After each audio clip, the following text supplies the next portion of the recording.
اور کوئی رزلٹ نہیں آ رہا. تو بات یہ ہے کہ عمران خان کو پھر ایک لالی پاپ دینے کی کوشش کی جا رہی ہے، لیکن عمران خان بہرحال بہت مطمئن ہے. اب ظاہری بات ہے کہ وہ اس بندے کی جو سوچ ہے کہ وہ ہماری سوچ تو نہیں ہو سکتی، اور جو کچھ اس کو پتا ہے کیونکہ وہ پرائم منسٹر رہ چکا ہے اور 4 سال رہ چکا ہے، تو ان کے ذہن کے اندر یا ان کے پاس جو باتیں ہیں یا ان کے پاس جو گارنٹیاں ہیں وہ ہمیں تو نہیں معلوم، نہ ہم اس کو سوچ بھی نہیں سکتے. تو بہرحال بات بتانے کی یہ ہے کہ 72 گھنٹے جو ہیں اس وقت پاکستان میں بہت اہم ہیں، اور ان 72 گھنٹوں کے اندر بہت کچھ ہو جائے گا اور آپ لوگ دیکھیں گے. اور دوسری بات یہ کہ جو کرائم منسٹر آف پاکستان ہے وہ بھی پاکستان تشریف لا چکے ہیں. جب یہ میں ولاگ کر رہا ہوں گا میرا خیال ہے کہ وہ آ چکا ہوگا. وہ اس کی وجہ یہ ہے کہ ادھر جو پیسہ انہوں نے جمع کرانا ہے بینک پہ، میں اپنی خبر پہ بالکل قائم ہوں کہ یہ کوئی اس کی طبیعت خراب نہیں ہوئی تھی، خاندانی مسئلہ نہیں تھا، بلکہ اس کو برطانیہ میں روک لیا گیا تھا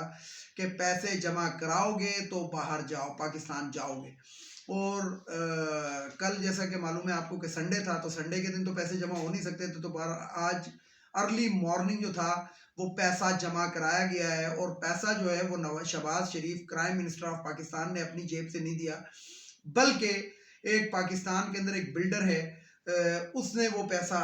دیا ہے، اس کے توسط سے وہ پیسہ دیا گیا ہے. کیونکہ اپنے تو یہ پیسے خرچ ہی نہیں کرتے ہیں، یہ تو جب سے حکومت کے اندر آئے ہیں آپ نے دیکھ ہی لیا ہے کہ یہ پاکستان کے عوام کے پیسوں کے اوپر 4 سے 5 لندن کے دورے کر چکا ہے. اور جو وہ ہجڑا ہے گا بلاول بھٹو، وہ آپ کو پتا ہے کہ 7-8 دن پاکستان میں رہا اور ابھی تک اسٹل باہر ہے. تو یہ اپنے پیسوں سے کہیں پہ بھی سفر نہیں کرتے، یہ ہمیشہ حکومت کے، گورنمنٹ کے پیسوں سے، عوام کے پیسوں سے سفر کرتے ہیں. اسی طریقے سے آپ دیکھیں کہ وزیر خزانہ جو اس ٹائم موجودہ جو وزیر خزانہ ہے ڈالر ڈکار اسحاق ڈار جس کا نام ہے، تو وہ اپنے بیٹوں کو جو اپنے ساتھ لے کر آیا، وہ بھی ایئر فورس کے تیاری کے اوپر لے کر آیا پاکستان ہے، یعنی کہ پرائم منسٹر کے تیاری کے اندر. تو اب یہ مجھے سمجھ نہیں آتی کہ پاکستان ایئر فورس جو ہے وہ راشد مناس کو بہت بڑا ایک نشان حیدر ہے ان کے پاس، اور وہ مانتی ہیں، لیکن شاید آج کل کے پائلٹوں نے شاید ان کو ٹیلی کرنا چھوڑ دیا ہے، یا بھول گئے ہیں، یا ان کو بھی ایک سائٹ کے اوپر رکھ دیا ہے. نہیں تو وہی راشد مناس تھا جس نے اپنا جہاز جو تھا وہ انڈیا نہیں جانے دیا تھا اور اپنی جان کا نذرانہ پیش کیا تھا، شہادت کو قبول کر لیا تھا، لیکن غدار ملک کے اندر اور غدار کو لے کر نہیں گیا تھا، وہ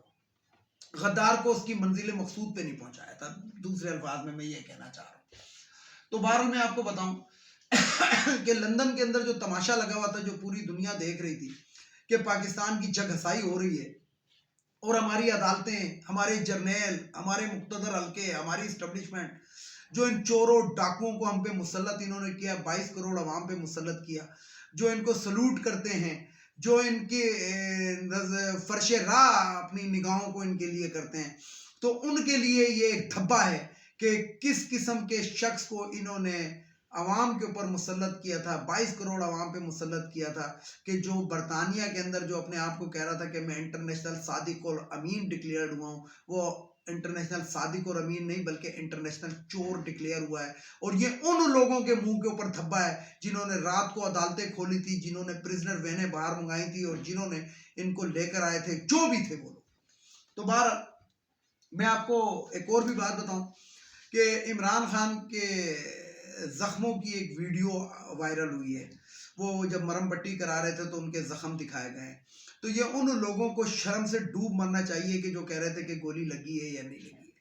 اور اس کے اندر یہ مولانا فضل الرحمان سب سے آگے تھا. لیکن جیسا کہ آپ کو پتا ہے کہ جس شخص نے دین ہی اپنا بیچ دیا ہو تو اس کا ایمان کیا ہوگا؟ جب اس کا دین ہی کچھ نہیں ہے تو ایمان اس کا کیا ہوگا؟ تو مولانا فضل الرحمان جو رال ٹپکاتا ہوا، دم ہلاتا ہوا جو ہے، وہ اب ان کو زخموں کو دیکھ رہا ہے اور کہیں پہ خاموشی سے اس ٹائم جسے کہتے ہیں کہ انڈر گراؤنڈ ہوا. جو رانا ثناء اللہ بھڑکے مارتا تھا کہ پنجاب کے اندر گورنر راج لگ جائے گا اور صبح KPK کے اندر گورنر راج لگ جائے گا، وہ بھڑکے جو ہیں وہ اس ٹائم راول پنڈی کے کارڈیالوجی اسپتال جو آرمی کا ہے گا، AFCA کے پتہ نہیں کیا اس طرح کا نام ہے گا اس کے اندر وہ ایڈمٹ ہے گا. اور جو دل کی دھڑکن جو 60% کام نہیں کر رہی تھی اب 40% پہ آ گئی ہے. تو بہرحال اللہ تعالیٰ سے ہم رحم کی اپیل کرتے ہیں کہ ایک شخص کو جو اتنا زیادہ مرتد ہو، جو قادیانیوں کو اپنا بھائی کہتا ہو، جو اس قسم کا ہو، جس کے لیے کچھ علماء نے فتوے بھی نکالے ہوں، بہرحال میں تو یہ نہیں کہوں گا، لیکن اللہ تعالیٰ کو سے ہم دعا کرتے ہیں کہ ہر ایک کو اپنے انجام تک ضرور پہنچائے جس نے اس ملک کے ساتھ کھلواڑ کیا ہے ان کو، اور اس کے اندر رانا ثناء اللہ بھی شامل ہے۔ اس نے جس طریقے سے ماڈل ٹاؤن کی عورتوں پہ جو اس وقت اللہ کا ذکر کر رہی تھی، ایک اجتماع میں تھیں، ان کے چہروں پہ گولیاں ماری ہیں، تو اللہ تعالیٰ اس کو وہ دن ضرور دکھائے۔ تو بہرحال بات یہ ہے کہ وہ جو گورنر راج کی جو بھڑکے مار رہا تھا نا، تو وہ بھڑکے بھی پھوک بن کے نکل گئی ہیں، کیونکہ اب علاج کا تو ان کا بہانہ ہی ہوتا ہے۔ یہ تو جب حکومت میں ہوتے ہیں تو یہ تو بیمار بھی نہیں ہوتے۔ رانا ثناء اللہ تو صرف لانگ مارچ کے خوف کی وجہ سے اس کو ہارٹ اٹیک ہوا ہے یا دل کام نہیں کر رہا ہے۔ یہ کیسا دل ہے گا یار، مجھے تو سمجھ ہی نہیں آ رہا کہ 60% کام نہیں کر رہا ہو بندہ زندہ۔ ڈاکٹرز یہ کہتے ہیں کہ 15 سے 20% اگر دل کام کرنا چھوڑ دے تو یعنی کہ بندہ جو ہوتا ہے گزر جاتا ہے، لیکن یہ عجیب و غریب وہ جو ہے نواز شریف ہے، اس کو ایک دن میں 3 دفعہ ہارٹ اٹیک ہوتا تھا، لیکن وہ بھی آج تک زندہ ہے۔ تو دوسرے الفاظ کے اندر یہ بھی ہے گا کہ ایسے لوگوں کی موت جو ہوتی ہے وہ بڑی ایڑیاں رگڑ رگڑ کے آتی ہے۔ تو بہرحال بات یہ ہے کہ ویورز میں آپ کو بتانا چاہ رہا ہوں کہ گورنر راج اب قصہ قارینہ ہو گیا ہے، اور آپ کو خبر دے رہا ہوں کہ پاکستان کے اندر یہ جو اگلا 2023 کا سال آئے گا، اس کے اندر فروری اور مارچ کے درمیان میں، یا مارچ کی شروع کی تاریخیں یا فروری کی آخری کی تاریخیں، ان کے اندر پاکستان کے اندر الیکشن ہوگا، اور الیکشن کا یہ جسے کہتے ہیں کہ سال ہوگا۔ اور یہ جو امپورٹڈس ہیں، جو مراسلہ حکومت ہے، ان کے اگلے 72 گھنٹے کے اندر آپ دیکھیں گے کہ کیا ہوتا ہے۔ بہت بڑی خبر میں آپ کو بتا رہا ہوں کہ 72 گھنٹے ان کی زندگی اور موت کا مسئلہ بنا ہوا ہے۔ الیکشن میں یہ جانا نہیں چاہتے۔ اس کی ایک چھوٹی سی مثال میں آپ کو دے دوں کہ اسلام آباد کے اندر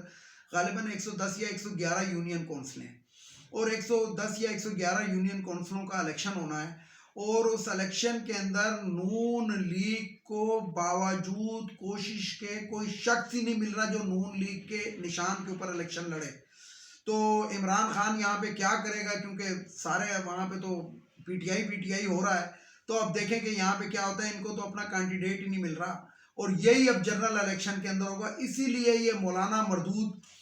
آصف علی زرداری اور یہ جو کرائم منسٹر ہے، یہ اسی لیے الیکشن کروانا نہیں چاہتے، اور یہ اسی لیے الیکشن سے بھاگ رہے ہیں کہ ان کو تو اب ان کا نمائندہ ہی نہیں ملے گا کھڑا ہونے کے لیے۔ تو بہرحال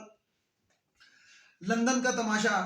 آپ لوگوں کے سامنے ہے، دوسری چیزیں آپ لوگوں کے سامنے، اور کافی دن سے میں نے ایک ذکر نہیں کیا، میں آج اس کا بتا دوں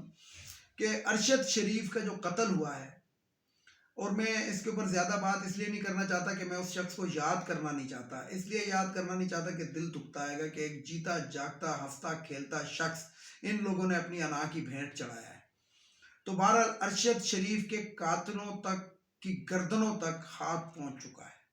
اور عنقریب آپ دیکھیں گے کہ اگر پاکستان کی عدالتوں کے بارے میں تو میں کچھ نہیں کہہ سکتا، کیونکہ یہ تو وہ عدالتیں ہیں کہ جہاں پہ وکیل کرنے کی ضرورت نہیں ہے، جج کر لیا جاتا ہے، لیکن اگر یہ فیئر اور فری جسے کہتے ہیں کہ انویسٹیگیشن ہو، اور میں تو یہ کہتا ہوں کہ یہ کینیا کے اندر ان کو شہید کیا گیا ہے، تو انٹرنیشنل عدالت کے اندر، انٹرنیشنل کی جو عدالتیں جو ہیں اس کے اندر یہ مقدمہ چلنا چاہیے، اور ان کے قاتلوں کو کیف کردار تک پہنچنا چاہیے۔ ویڈیو کو لائک کریں، شیئر کریں، سبسکرائب کریں، بیل آئیکن کے بٹن کو ضرور دبائیں تاکہ میری نیکسٹ ویڈیو آپ کو مل سکے۔